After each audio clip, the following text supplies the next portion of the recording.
flood of trouble. Hurricane Harvey drowns Texas as South Florida marks 25 years since Andrew's disaster, and your costs are just beginning. Our plan has to continue to turn up the heat on the Venezuelan government. Money talks. The president slaps financial sanctions on Venezuela. Will that stop the suffering? In this case, are terrible sounds, but inaudible for the human being. Sonic spycraft? An international mystery surrounds American diplomats heard by an invisible frequency. It is just one of the things on the roundtable today.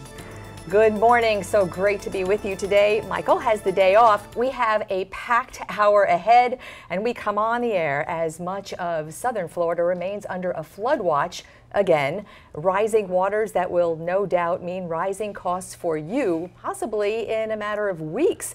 The questions are how much, how soon, and who will afford the costs of living in South Florida? The questions come as parts of Texas right now are drowning in worsening floodwaters from Harvey, and as South Florida marks a quarter century since that life-altering catastrophe Hurricane Andrew was for so many. Since then, and a 2-year parade of damaging storms, though the last was a decade ago, property insurance, windstorm insurance, and the cost of building in South Florida have inched upward. What has been affordable flood insurance for so many may not be, as Congress looks to reauthorize that national program, which all means South Florida is at the precipice of what may be a wholesale change in the cost of living. Some frank talk about that with our guests today. Jay Neal is president and CEO of the Florida Association for Insurance Reform. Fred Karlinski co-chairs the insurance regulatory and transactions practice at his law firm, Greenberg Traurig. Truly Burton is the executive vice president of the Builders Association of South Florida. Everyone here with a stake in that game, appreciate you being with us this Sunday. Thank you for coming in. Thank you for having us. Can we start with you, Fred? The flood insurance program that so much of the country relies upon for flood insurance, this pool, is now in front of Congress for not only reauthorization, but a revamp because, frankly, it's just insolvent. It's just not going to be there for people who need it. Take us through what that means right now for so many people. What is going on with that in Congress? Well, I think what that means is hopefully Congress will reauthorize the flood program, because if they don't, people with mortgages will be in default of those mortgages. So it's a very significant issue. If you live in a flood zone, you need flood insurance. Several years ago, Congress tried to raise rates, and ultimately that got pushed back. So while you're right, the program is insolvent, I don't see Congress reauthorizing anything that will ultimately raise rates. And that begs the question, what will the future of the federal flood insurance program look like? Well, how do you not raise rates for an insolvent program? Doesn't that beg the question, would the program be there for the insured who need it if it is insolvent? Well, fortunately or unfortunately, the federal government prints money. So at the end of the day, they're able to subsidize that program by basically kicking the can down the road, whereas private insurers could not do that. The good news for Florida, if there is any good news, is that private insurers are looking at taking the place of the federal government, and Florida is the largest donor state to the National Flood Insurance Program. We pay in $4 for every dollar we get back. Other states like Louisiana are the exact opposite. They pay in $1 for every $4 they get back. So to the extent we see private companies playing in the marketplace, clearly we're going to see rates that will go down. 5 to 6 million policies in the flood pool. A third of them are in Florida. Actually, Jay, close to 40%. Close to 40% yes. now. And okay. I think Fred's exactly right. The future for flood insurance is in the private market. We're already seeing companies, pun intended, dip their toe into the water on that. And you know, eventually, in 10 or 20 years, what we'd like to see is that the average insurance consumer, homeowner, gets one policy that covers flood, all the other risks, and wind all in one package. With this reauthorization, we hope there's a couple of things included. It looks like they might not be, and one is a pathway for private flood insurers to write so that the government service entities, the people who back mortgages, will recognize that as legitimate insurance.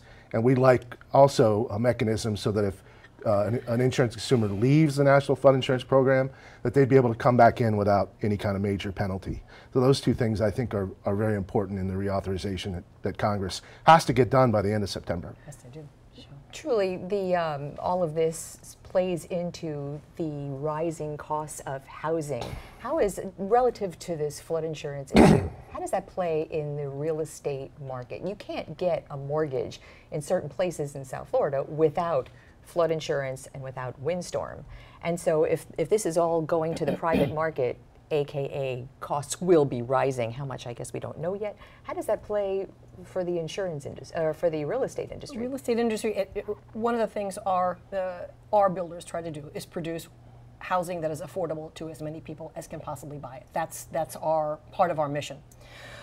Included in that, of course, is flood insurance. Everyone's got to have it, okay? The September 30th deadline is looming upon us. I think we all want to make sure that Congress does pass that. Right now it's passed the House committee. It's on its way to be heard in the House of Representatives.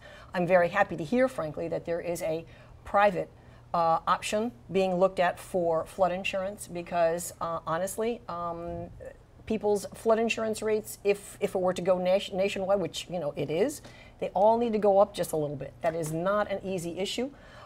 So people's, that's one piece. The second piece is how the Florida Building Code is playing into this.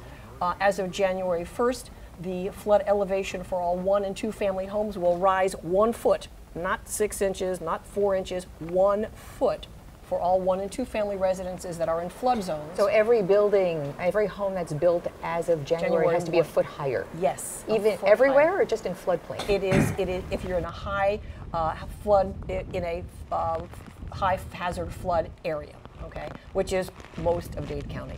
The rest of the state, it's a statewide building code, so it really does focus specifically on which town or county you're in, and that town or county has jurisdiction over that. In 2011, there was, I remember reading about some technology that completely changed the way floodplains are mapped. Are more people in flood zones now than there were 3 years ago, technically speaking? Yes, they are. Yeah. They are. The mapping has changed because FEMA does update its mapping.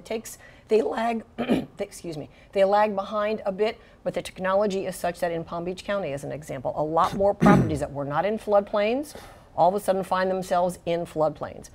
In addition, as I mentioned, the Florida Building Code change, they adopted new maps that were more up to date, and those maps indicated greater flood zones. And if you want to comply with the building code, then you have to raise your home, your structure, whatever it is, higher. Fred, with more of a pool of people for what may be private insurance now in the flood business, does that affect cost? And will those insurers come into the state? I think they will. As I mentioned earlier, the state of Florida is the largest donor to the flood program, meaning the rates right now in most of Florida are actually pretty decent, pretty good to cover the losses that are out there. One thing I would mention, though, that the private industry is actually already in the flood insurance market today. There are a number of companies that are writing. The state legislature made it easier for those companies to write. But also I would mention that the National Flood Insurance Program only covers up to $250,000 for a structure. Most Florida homes, a lot of Florida homes are above that limit. Especially on the coastal areas. Exactly. And so you need to really think about, you need to go see your insurance agent and talk to them about excess flood. Excess flood is exclusively in the private marketplace, but it's just like everything else. Competition should enable companies to lower their rates. All right, I'll tell you what, let's hold it right there. We'll take a quick break. We'll be back in 2 minutes. Stay with us.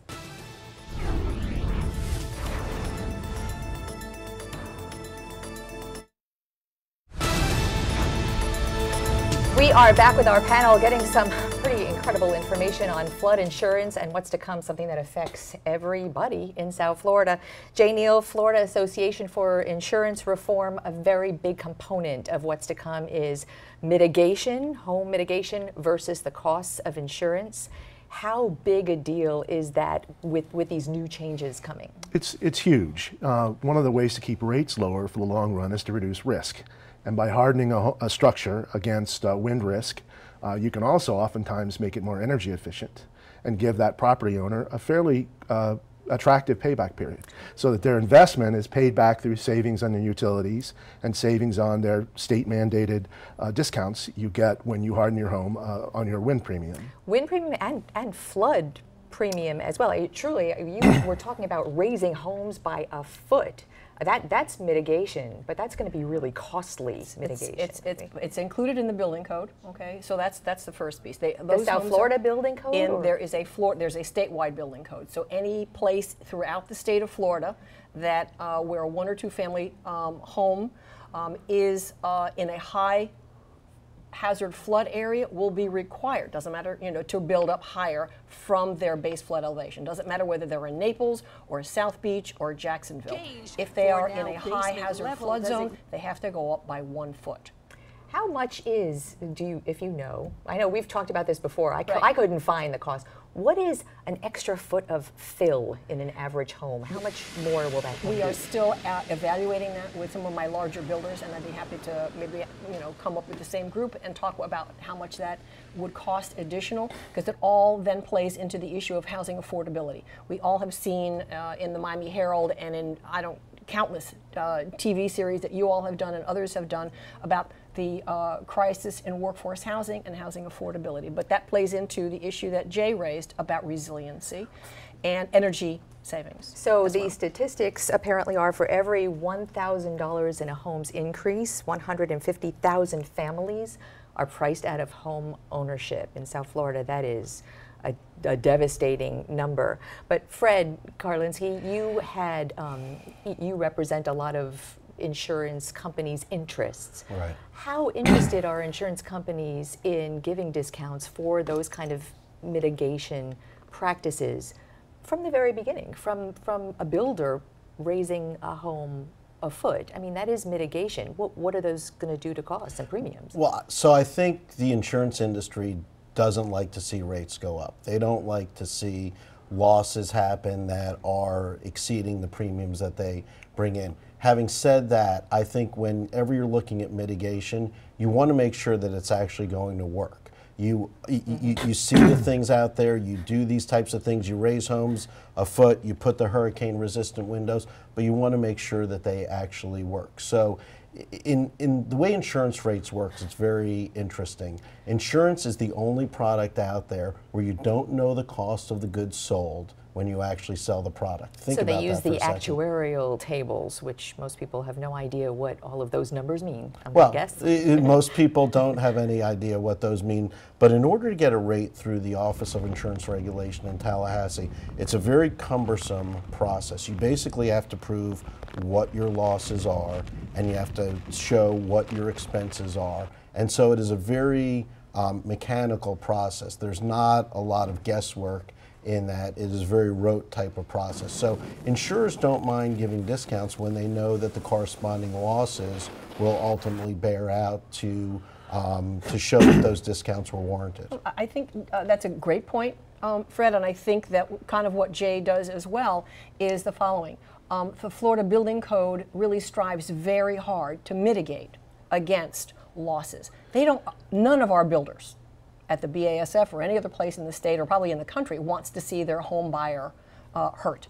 Okay, so that's why I think impact-resistant windows, another 1 foot more of fill is going to be important. And I think the mitigation issue is very, very important. And we want to just see if we can't get that, get that sweet spot in there where the insurers are happy, they're mitigating, and my home buyers and my builders are providing a product that will do that. Yeah, new construction is really not the problem right now. You guys have done a great job. We have the strongest building codes in the U.S. We absolutely do. And the fact is we can build to protect against all but the most severe storms. The issue is the housing stock that is existing that was before the enhanced building code. It's about half of our housing stock.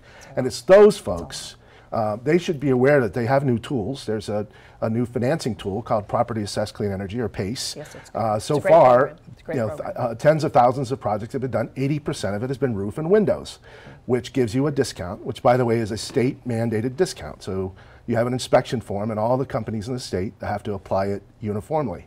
And so there are 4 providers. They give you long-term, fixed-rate, no prepayment penalty financing. You should go to our website, fairfound.org, and if it's not up, it'll be up Monday. We'll put up a list of the links to the 4 PACE providers. I feel like we've just provided a real public service. There you go. But Okay, there you go. It is And a with the excess flood advice. yeah, it's a valuable program. But the other thing I think that we need to do a better job of getting people to understand is that when you can save on your utilities, save on your insurance, that it doesn't make sense then to ignore a vulnerability to storm surge. People think that they have to have flood insurance. If they don't have to have flood insurance, they don't need it. It's absolutely untrue. We have about 1.4 million homes in Florida vulnerable to storm surge or the water flooding that's only covered by flood insurance, and they don't have flood insurance. I think they call that in the industry, they call them hazard amnesia. It hasn't happened in so long that people don't know, but that's excellent advice. Going bear. Going bear. Make sure you have the money to pay for it at the end.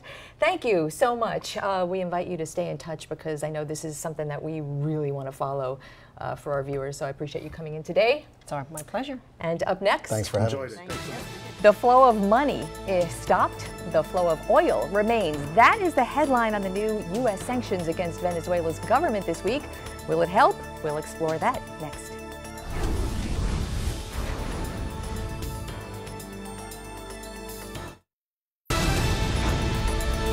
Big support from South Florida's Venezuelan community late this week for new sanctions against the Nicolas Maduro government. President Trump signed the executive order Friday. It's meant to deny cash to the increasingly all-powerful socialist government. Will it work, and does it go far enough? Are there unintended consequences for American investments? Let's start right there with Dr. Frank Mora, director of Florida International University's Latin American and Caribbean Center, who also served as Deputy Assistant Secretary of Defense for the Western Hemisphere from 2009 to 2013. Thanks so much for being with us on a Sunday. Thank you, Glenn. So sanctions are financial. Do they go far enough? Well, it depends what your objectives are, right? What are the objectives? The objective seems to be trying to change the government's behavior, right? Or is it regime change? It's not clear what the objectives are, but it will have an impact on the economy. Now, there are exemptions, right? Sure. Before you continue, I just don't mean to interrupt, but I'm not sure regime change was the stated goal of the Trump administration.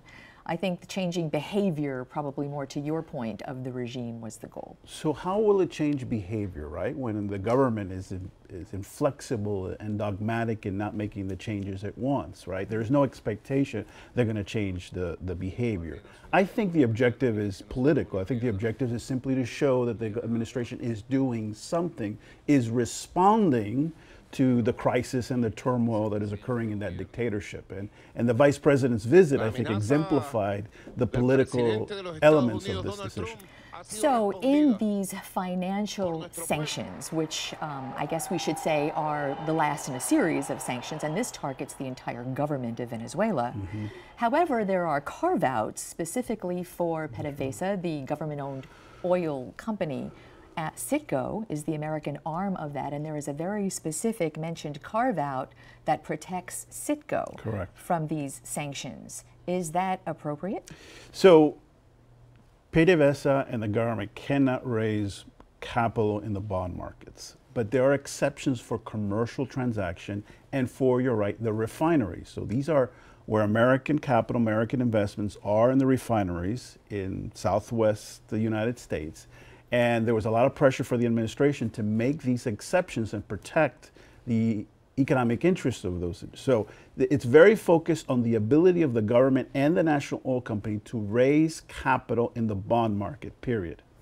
And so with that said, how could, there are also exceptions for humanitarian remittances. That's right. So with those exceptions carved out, how is it, it's still very strong financial incentives there, how is it possible that the people of Venezuela, who are already suffering under extreme shortages, food and medicine, and a spiraling economy, How does something like this from the United States not harm the people any further? It will. The question is, and it's not clear to me to what extent it will harm people when the government can raise the capital to sort of invest in the number one industry that they have. But remember, there is an exception for commercial transactions. So imports and exports, the government can still find capital for that kind of activity. The goal was not to affect the Venezuelan people. So I guess that begs the question, does it go far enough? Is this going to even be effective? It depends on your political objective. I don't think that the thought that not allowing the government to raise capital in the bond market is not going to have an impact on the way that this government behaves. It's got to be a strategy that incorporates a number of other elements or tools of national power, working with the neighbors of Venezuela to put pressure on the government. You know, do you find any similarities between sanctions that the U.S. has imposed on Cuba for the better part of the half century and really no movement in that government either? It's the expectation. My concern, Glenna, is that suddenly we think that economic sanctions is going to bring the change we want in Venezuela.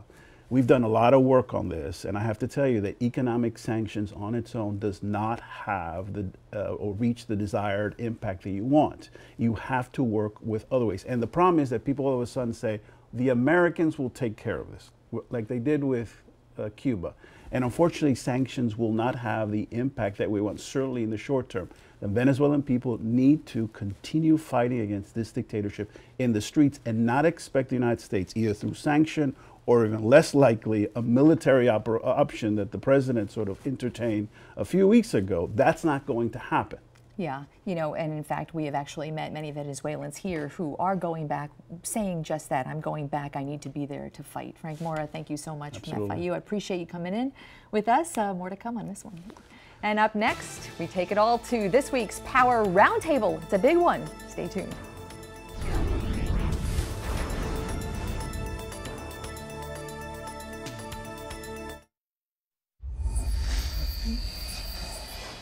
Time now to take it all to the roundtable. We have a supersized panel today.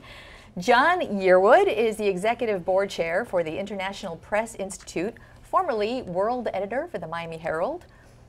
Millie Herrera is President and CEO of the Miami Group, a consulting firm. She is an active member of the National Association of Women Business Owners and the local Democratic Party.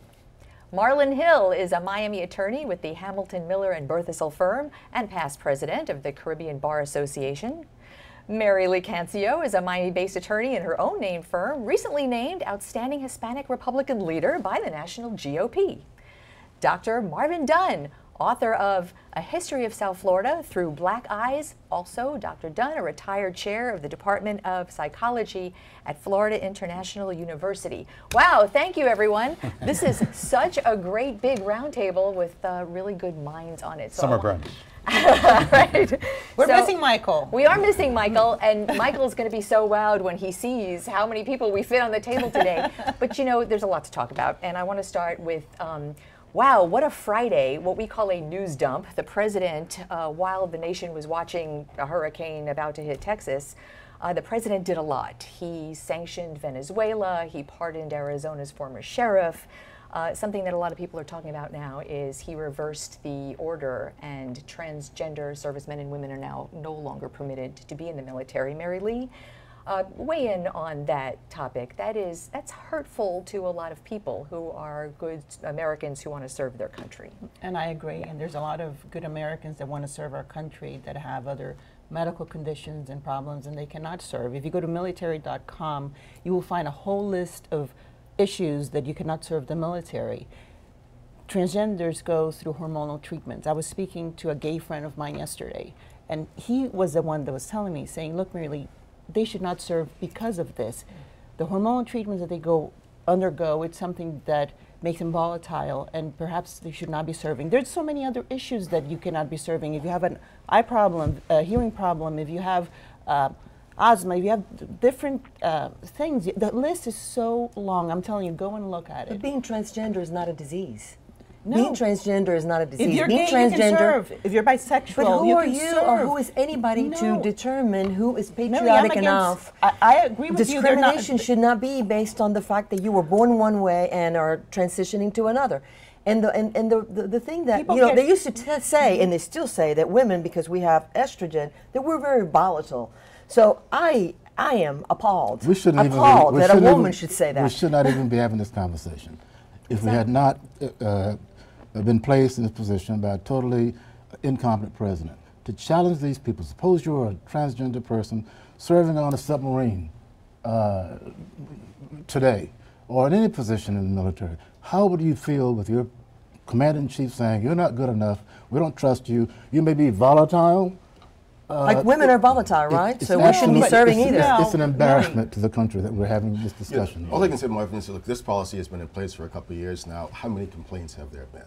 I mean, there have been no complaints that... Is that true? No complaints? That I'm aware of, that at least have been heavily reported. Most of the reporting has been around the fact that the issues involved with whether the president should have done this. But I think no one has really drilled down on exactly what impact has this had on the military, and in a negative way. And my understanding is that it hasn't had any. So then I'm not sure, going back to Marvin's point, I'm not sure why we're talking about this and why we're dealing with this. Well, I think that the president's executive order had, or reversing the order, what he had said was it was to protect the military from costs. And my question is, wouldn't anybody, transgender or otherwise, be up for the same medical review and medical application? Yeah. And what does it matter, the gender specific I agree, and I wonder, why the president is being so fiscally prudent, as it's, only related to one person that's serving in the military, right? So if you read the presidential memorandum, he's given himself some space up until January or March next year for General Mattis to study the issue and to provide feedback as to the impact. My concern is when we start treating our citizens differently in how we are providing them health care, or how we're giving them an opportunity to be part of our society, that's what really concerns me in terms of our value system. That's the real bigger impact, in my opinion. I want to turn to these sanctions against Venezuela. One of the decisions on Friday. Millie, I know you had. Did you report there? Were you in Venezuela? I know you had something to do with. I have family in Venezuela. My okay. brothers recently left, and I have 23 cousins and brothers-in-law and sisters-in-laws, and my stepsons are there. Yes. So what do you think of? I mean, the view from the streets, the financial sanctions that the president is levying against the Maduro government. I applaud the sanctions. I just really think that they don't go far enough. I think that giving an exemption to Goldman Sachs and to contributors to the GOP, the meeting that Tom Shannon had with the minister of one of the advisors and ministers in Venezuela, kind of trying to reach a diplomatic, agreement. It is a very complex issue, and I think that we need to have many different sanctions and many things happening in Venezuela to help them free themselves of this dictatorship. John? My concern is that, and I've said this before, that the country is being run by a thug who is as surprised as anyone else that he is president of a country. My concern about the sanctions is that it would impact the people of Venezuela in a very negative way. I mean, you mentioned it before, there are long lines in Venezuela for food, there are lines for medicine.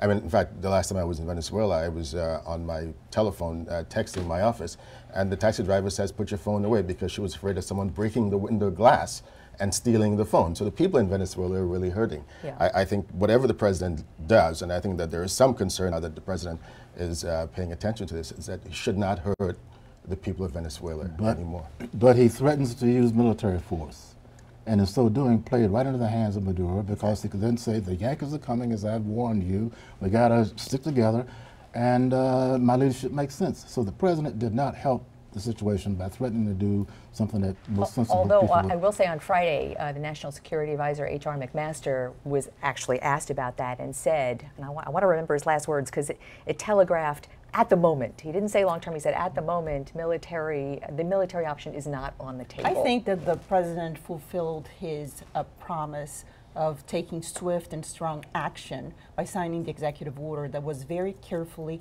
crafted precisely not to hurt the people. anything that has to do with humanitarian aid and food, it's exempt from that. And I think we all should agree that he's a thug, he's a dictator, he's helping his corrupt friends enrich themselves, and any measure to go against those people should be welcomed by everybody, because we want a democratic process in Venezuela, but we see that that's failing, and we've seen Venezuela turn into dictatorship in front of our eyes. I think that the executive order is great, but I do think that he needs more help in the region diplomatically to really, even, and I've said this before, even with the Caribbean, you know, John is from Trinidad and Tobago, the Caribbean countries play a critical role, and I don't see any activity in any conversation with the relationships geopolitically in the region at all. Actually, I think there was, when Maduro went to consolidate power, I think, John, correct me if I'm wrong, there was support from the surrounding countries. Colombia, Peru. Against his moves. Argentina, Colombia. Mercosur, they were thrown out of Mercosur. I think that our focus should be, in many ways, these sanctions are okay. I think they need to be tightened and not give any exemptions to, because already the bond prices, went up on Friday. So there's a lot of trading, and they've got 30 days to a lot of collateral damage to make more money. Yeah. I think that we need to focus on getting all of those countries to put pressure on Maduro and find a way to take him out. Not militarily, but to get him a way to get out of there. Real quick before we go to the break. He's talking about now having talks with the United States, but he cannot have talks with the United States if he doesn't concede anything, including releasing some of the political prisoners or even giving the assembly back its power. Boy, it sounds like Joshua Holt has been in jail for over a year, American citizen in Venezuela. Joshua Holt. Good point. And we got to remember that. Absolutely. All right, quick break. We will be right back. Stay with us.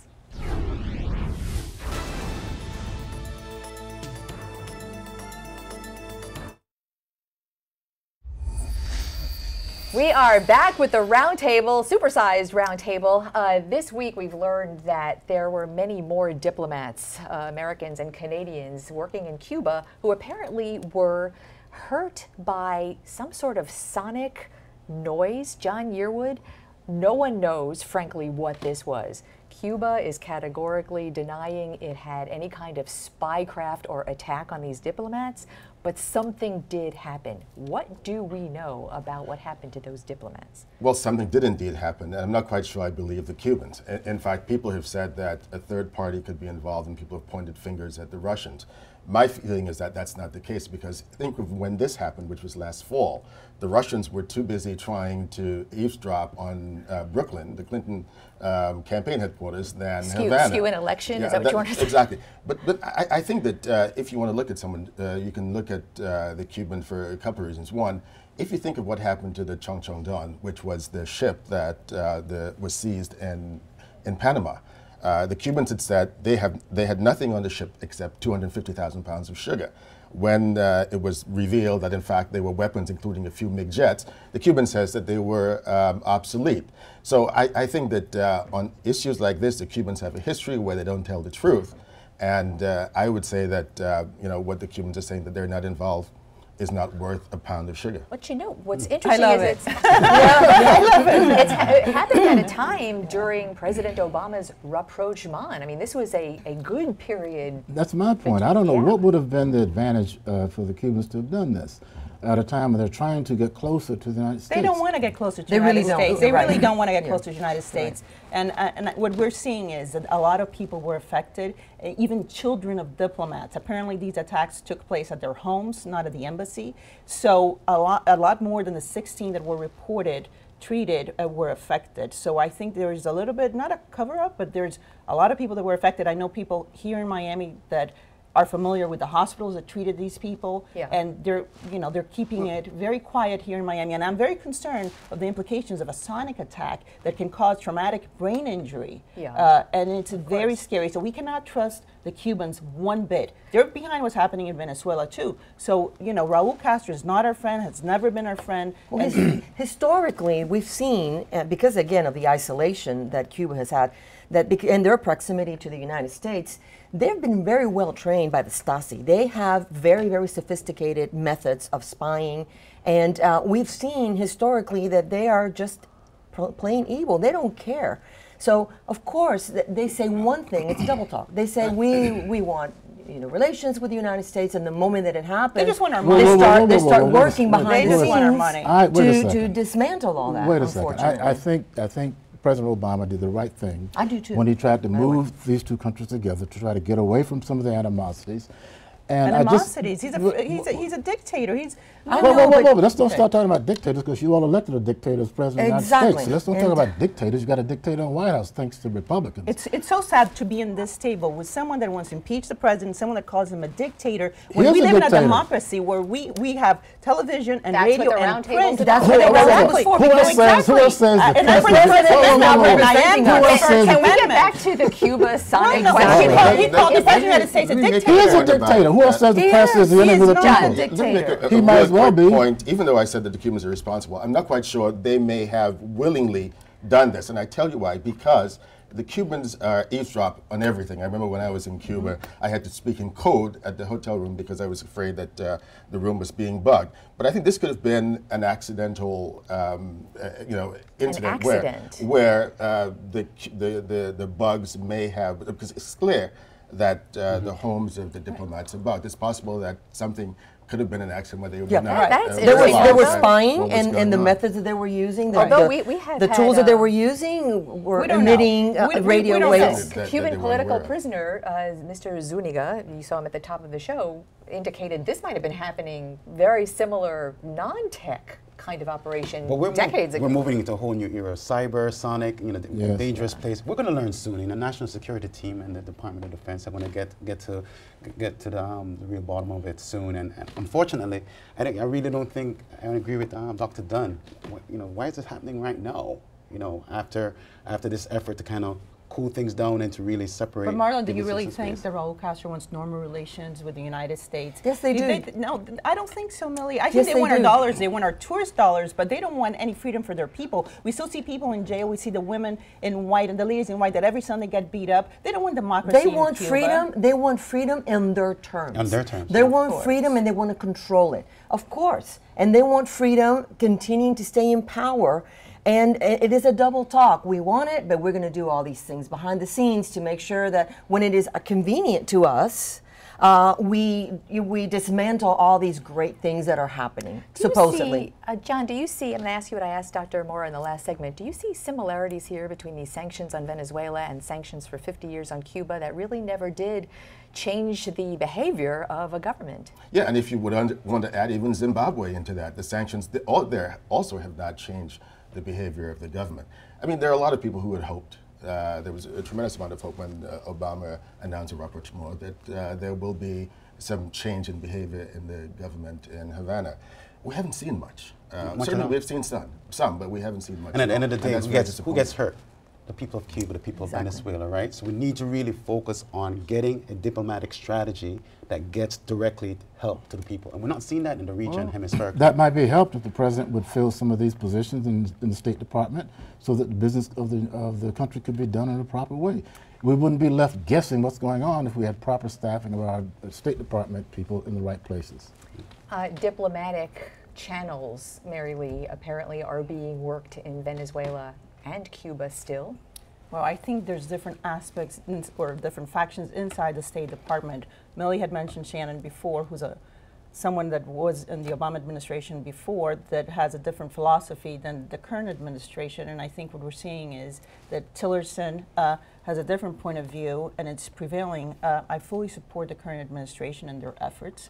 And, I just wanted to say that Venezuela and Cuba and their embargo, for example, are completely different things. The embargo was placed for one purpose. What's happening here with Venezuela is completely different, and the sanctions are being very carefully done not to affect the people. Well, beyond the sanctions, though, you really have a battle of ideologies of how do we get these countries to get a place where the purpose of a government is to improve the lives of citizens, right? Regardless of their ideology. So we can blame Castro, he's not improving the lives of the Cuban people. You can blame Maduro, he's not improving the lives of, right? So we're supposed to be leading this effort of bringing that type of change. But we only remember Latin America when there's a problem or when there's an election, because What happened, unfortunately, what happened with Vice President Pence showing up to the Venezuelan community and only inviting the Republican legislators, to me, is an insult. Because I didn't see any Republicans at the Bill Nelson's press conference. He is the president of everybody. He's a vice president of everybody. Yes. So he invited Mario Diaz-Balart, the usual suspects. He did not invite Senator Nelson. Are you sure that their invitations weren't given? I am sure that they were not given. They would have shown up. Because Senator Nelson has been in the forefront since Millie, the I agree beginning. with you. It should not be a political issue. But it was political. And since we're running out of time, I just wanted to say Women Equality Day, two things. One, it's Kathy Fernandez-Rundle was appointed to the Women's Hall of Fame by Governor Rick Scott. Congratulations to her. And my friend Tangela Sears that watches this show wants us to remember another shooting, another death in Miami-Dade County. Thank you. And on that note, this has been a wonderful roundtable. I thank you so much for coming in. More to come. Up next, the United States of America or the divided states of America? Who are we this week? Stay tuned.